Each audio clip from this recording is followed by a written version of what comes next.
1절 시편 52편 악장에게 마스길 다윗의 시 에돔인 도액이 사울에게 가서 고하여 다윗이 아히멜렉의 집으로 갔나이다 라고 말했을 때 1절 오 힘있는 자여 어찌하여 내가 해악을 스스로 자랑하느냐 하나님의 선하심은 항상 지속되도다. 너의 속이는 혀는 오로지 남을 해칠 공이나 하는구나. 마치 예리한 연근할처럼 남에게 상처나 주는 말밖에 할 줄을 모르구나. 내가 선보다 악을 사랑하며 의를 말함보다 거짓을 사랑하는도다. 간사한 혀여 너는 남을 해치는 모든 말을 좋아하는도다. 그런즉 하나님이 영원히 너를 멸하시며 너를 붙잡아 내 장막에 뽑아내며 살아있는 땅에서 내 뿌리를 떼시리로다. 그러면 6절입니다. 의인들도 보고 두려워하며 그를 비웃으리니 저 사람은 하나님을 자기 힘으로 삼지 않고 오직 자기 재산만 믿고 자기 힘만 키우면서 악하게 굴더니 결국 저런 꼴이 되고 말았구나 할 것이다. 오직 나는 하나님의 집에 있는 푸른 감람나무 같으며 하나님의 인자하심을 영영히 의지하리로다. 주께서 이를 행하셨으므로 내가 영원히 주께 감사하고 주의 이름이 선하심으로 주의 성도 앞에서 내가 주의 이름을 사모합니다. 아멘. 아멘. 약간의 번역의 차이가 있지만 전반적으로 그러한 내용이네요. 기도하시겠습니다. 하나님 아버지, 저희를 한 주간 지켜주시고 다시 이렇게 저희가 모여서 하나님의 말씀을 상고합니다. 이 시간을 감사를 드리고 또 한 가지 기도하는 것은 이 시간 하나님께서 직접 저희 각 사람에게 가르쳐 주시고 더욱더 다시 생각나게 하시며 진리로 채우사 우리의 삶이 이제는 주님의 합당한 뜻대로 변화되기를 소망합니다. 이 시간 주께서 친히 저희들을 가르쳐 주시옵소서. 저희들은 곁길로 가기 쉽고 또 많은 생각과 많은 여러 가지 부족함 가운데 있사오니 이 시간 성령께서 진리를 우리 각 사람에게 가르치시는 귀한 시간 되게 하소서. 예수님의 이름으로 기도합니다. 아멘. 딱 읽어보시니까 너무 어려운 내용 없죠? 혀에 관한 묘사가 다윗이 굉장히 여러 절에 걸쳐서 기록을 하고 있습니다. 혀.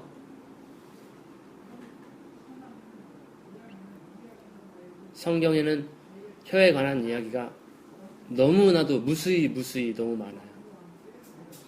야고보서에도 잠언서에도 사람의 복록을 누리는 것이 혀의 권세에 달려있다. 혀로 인해서 의의 열매를 먹는 사람이 있는 반면에 혀로 인해서 망하는 사람도 있다.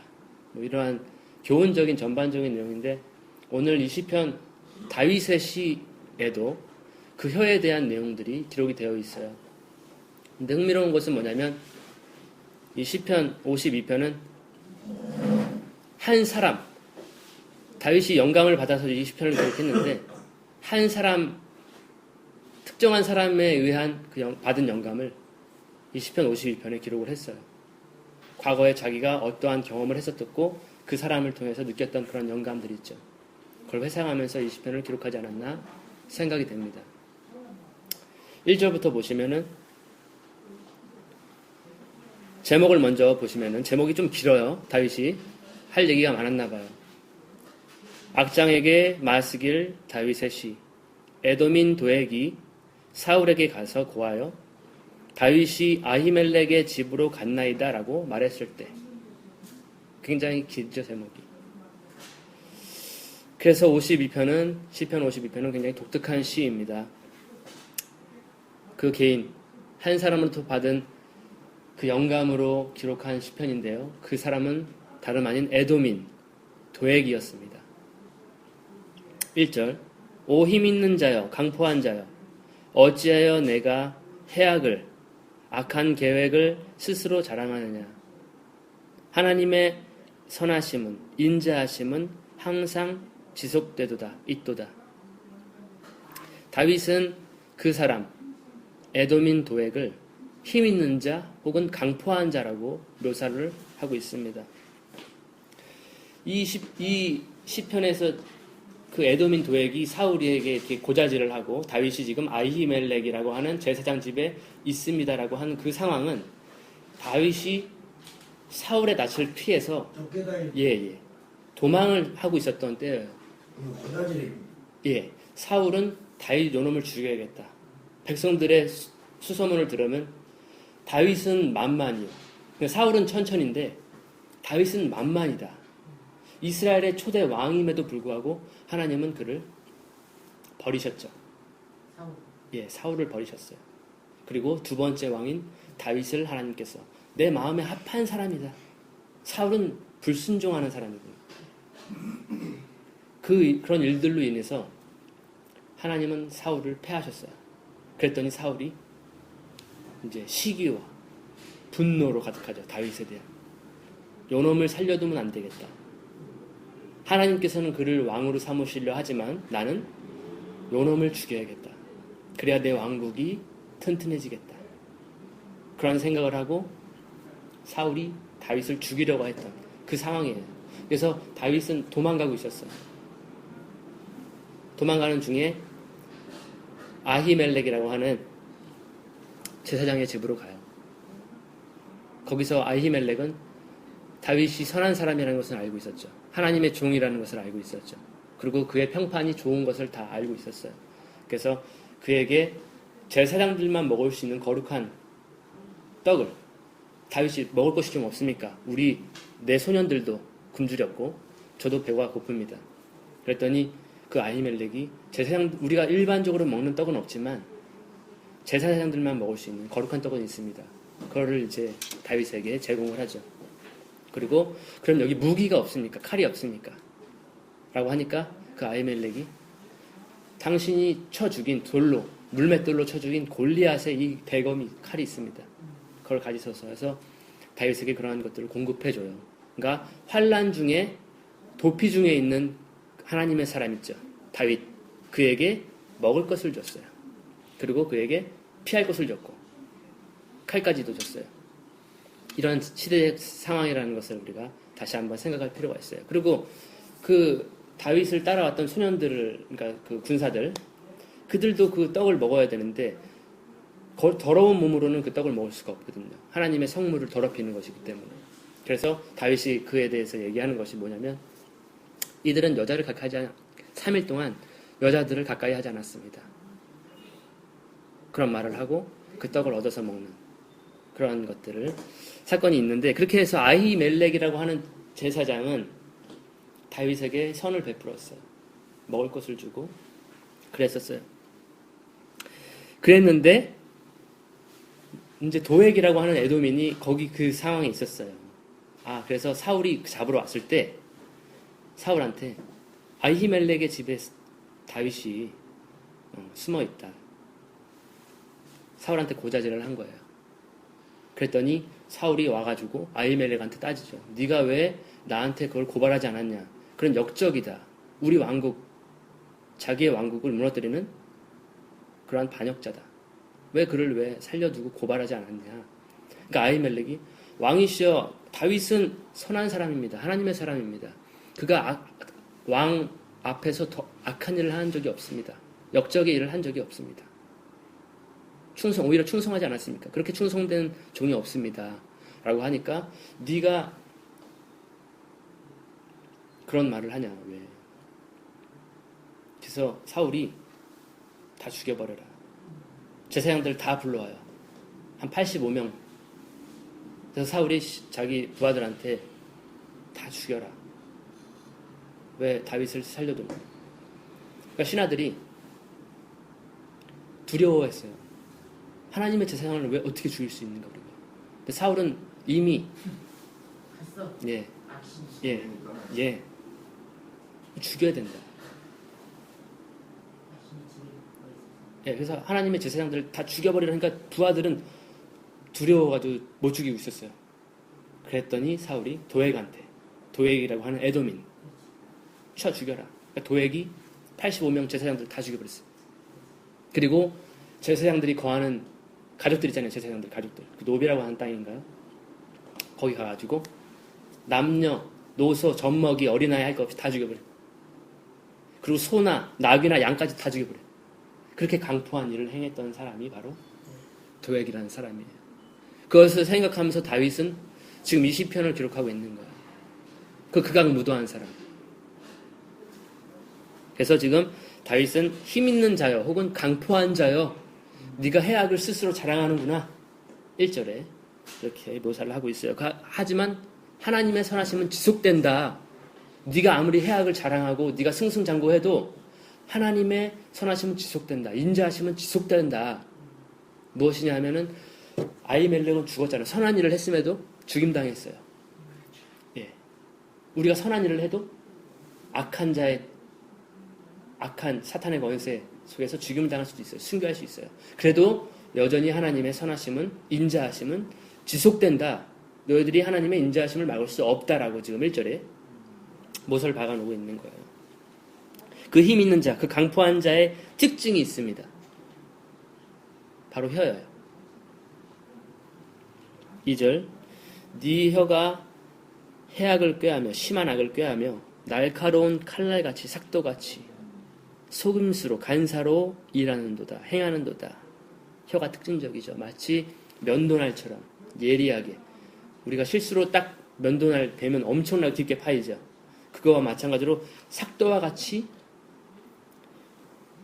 악을 꾀하면서 그렇게 의인들을 베어버리는, 죽여버리는 그러한 혀를 가지고 있는 거예요.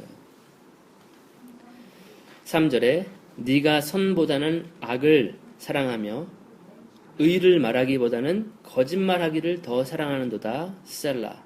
그 혀의 특징 또 한 가지가 선한 것을 말하지 않고 악한 것을 말한다는 것. 그리고 의로운 것을 말하는 것보다는 거짓, 속이는 것. 그러한 혀라는 것이고요. 4절에 보시면 오 간사한 혀여 너는 모든 집어삼키는 말들을 사랑하는도다. 너는 모든 잡아먹는 모든 말들을 좋아하는도다. 마치 뱀과 같은 혀를 가지고 있는 거예요. 꿀떡꿀떡 삼키는 간사한 혀를 가지고 있습니다. 그러한 간사한 혀를 가진 사람에게 하나님께서는 어떻게 하는 것인가? 어떠한 심판을 내리실 것인가? 5절에 나와 있어요. 5절에 그와 같이 그런즉 하나님께서도 너를 영원히 멸하시며 영영히 멸하시며 너를 없애버리시 너를 취하여 내 처소에서 너를 뽑아내시며 장막에서 너를 뽑아내시며 산자들의 땅으로부터 생존하는 땅으로부터 너를 뿌리째 뽑으시리라. 셀라. 6절 의인들도 보고 두려워하며 그를 비웃으리니 7절 보라 이 사람은 하나님을 자기의 힘으로 삼지 아니하고 자기 부의 풍부함을 의지하며 재물의 풍부함을 의지하며 자기 악으로 자신을 힘있게 하던 자라 스스로 든든케 하던 자라. 결국 그러한 사람 영원한 멸망이거든요. 영영한 멸망. 하나님을 자기 힘으로 삼지 않은 사람의 결국이 바로 영원한 멸망. 자기 부와 재물의 풍부함을 의지한 자, 그 사람의 결과예요. 그리고 자기 악으로 스스로 힘있게 한 사람, 그 사람의 운명이며 간사한 혀로 의인들을 집어삼킨 자의 종국이고 악과 거짓을 말하는 혀를 가진 자의 종착지가 바로 영원한 멸망, 뿌리째 뽑혀져 버리는 그런 것입니다. 칼날과 같은 혀, 남을 베어내고 남을 상처를 내고 속이고 집어삼키는 혀를 가진 사람들, 그런 사람들의 결과예요. 반대로 다윗은 혹은 하나님의 사람들 8절부터 나와 있죠. 그러나 나는 하나님의 집에 있는 푸른 올리브 나무와 같이 감람나무와 같이 하나님의 자비하심을 영원 무궁토록 의지하는도다. 하나님의 인자하심을 영영히 의지하는도다.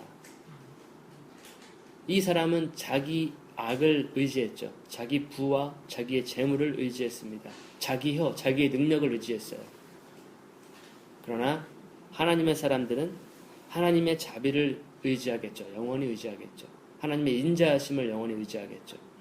그 하나님의 자비를 의지하는 사람, 하나님의 인자하심을 의지하는 사람, 그 사람은 마치 하나님의 집에 푸른 올리브 나무와 같다. 감람나무와 같다. 감람나무의 특징은 우리가 열매를 먹기도 하지만 기름을 얻는 것입니다. 감람나무의 특징, 올리브 나무의 특징입니다. 기름을 얻는 것인데 하나님의 집에는 감람나무가 있어요. 우리가 이 8절을 통해서 알 수 있는 것은 하나님의 집은 올리브 나무가 있습니다. 로마서를 통해서도 올리브 나무, 감람나무를 우리가 발견할 수가 있고요. 또 계시록 혹은 스가랴서 두 감람나무가 있는 것을 볼 수가 있어요. 감람나무, 로마서에서 말하고 있는 감람나무. 그 감람나무를 제가 설명을 드리자면 뿌리와 줄기는 하나예요. 참 감람나무예요. 근데 가지가 일부가 잘렸어요. 돌 올리브 가지가 거기 접붙임을 받았어요. 하나님의 집에는 그 감람나무가 있습니다. 네? 그건 아니고 참 감람나무는 이스라엘 사람들이죠. 하나님의. 돌 감람나무를 베고 참 감람나무 접촉해서 우리가 접붙이지 않았어요. 예. 우리가 그 가지 일부가 잘려져 나가고 우리가 돌 감람나무, 올리브 나무가 거기 접붙임다 했어요. 그래서 딱 봤을 때는 좀 특이하다. 접붙임된 감람나무다. 그것이 바로 하나님께서 이루신 거거든요. 네, 하나님의 자비하심과 인자하심으로 인해서 그 놀라운 일들이 이루어진 거예요. 하나님의 집에는 그렇게 올리브 나무가 있습니다. 바로 우리가 그렇게 된 거예요. 접붙임을 받은 거예요.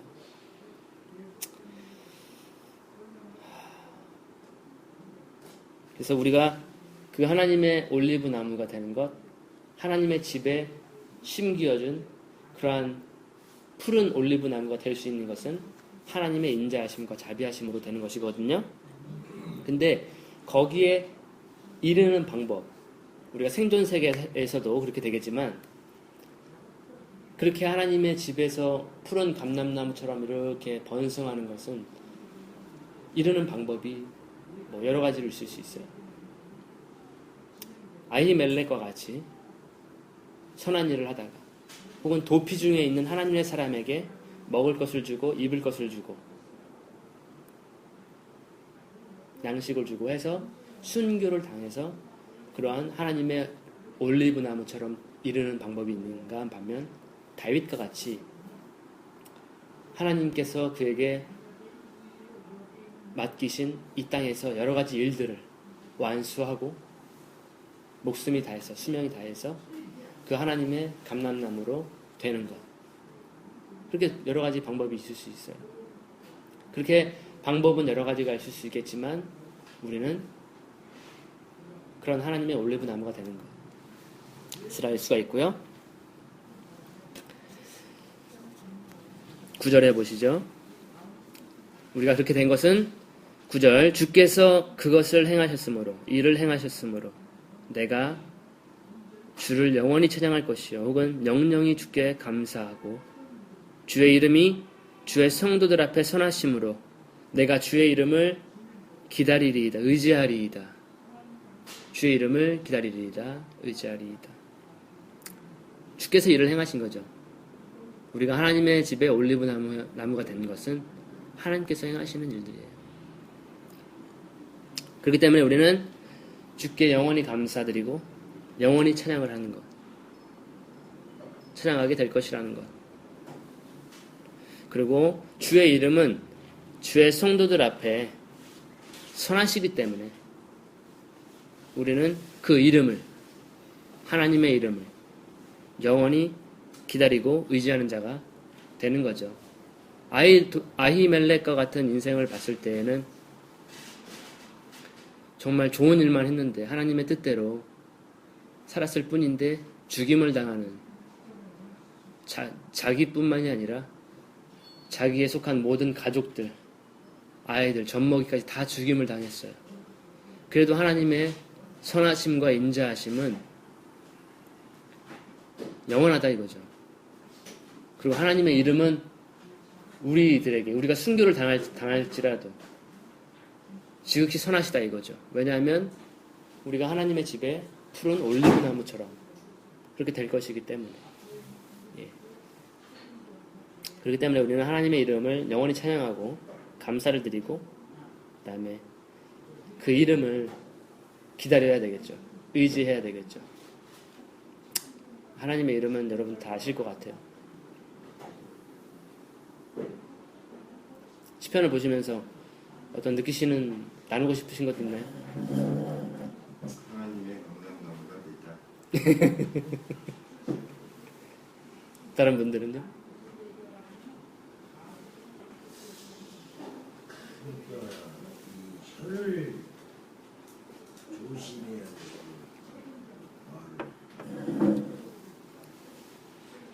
말을 해서 악독한 말도 나올 수 있고 사랑하는 말도 그렇죠.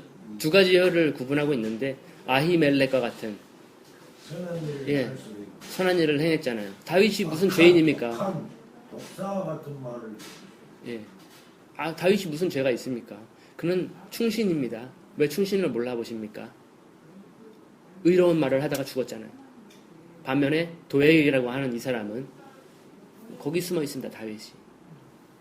그리고 거기 다윗에게 선한 일을 행한 그 사람 다 죽여버립니다. 다 죽임을 당하고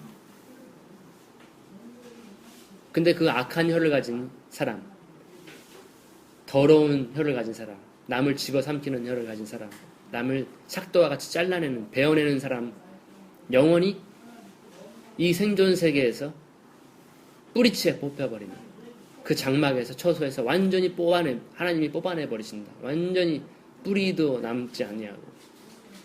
하지만 아히멜렉과 같이 선한 혀, 의로운 혀를 가진 사람은 하나님의 집에 푸른 올리브 나무처럼 영영히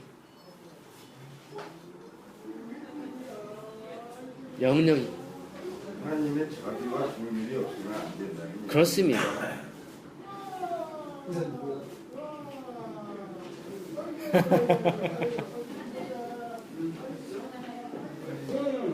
목사님이 아니 이게 누구시죠?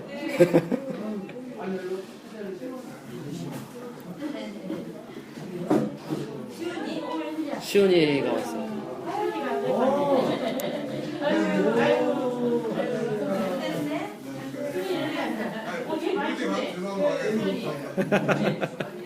언제 오셨어요?